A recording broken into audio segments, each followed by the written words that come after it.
Eh bien écoutez Adeline, nous sommes positionnés à l'endroit où la crue a eu l'une des conséquences les plus spectaculaires. Nous sommes sur le pont principal de cette petite commune de 1600 habitants.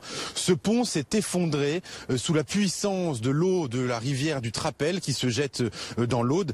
La bonne nouvelle, c'est que le niveau de cette rivière a bien baissé. Nous avons passé la journée d'hier ici précisément. Je peux vous dire que le niveau du Trapel était beaucoup plus élevé. Il est monté à 6 mètres de hauteur, 6 mètres d'eau qui ont traversé ce village.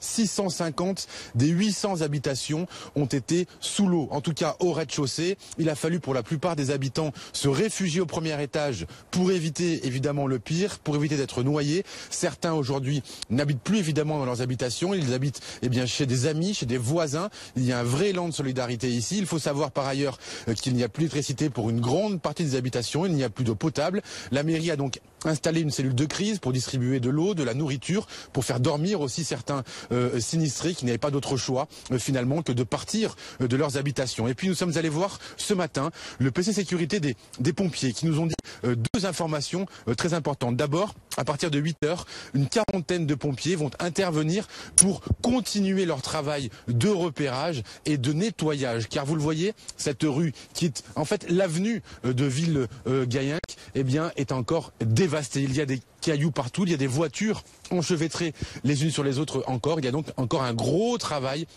de nettoyage à effectuer. Et puis il y a le bilan. Vous l'avez dit, il y a effectivement 2 personnes qui sont décédées dans cette petite commune. Il y a encore quelqu'un qui est porté disparu. On ne connaît pas son identité. Ce bilan pourrait donc s'alourdir.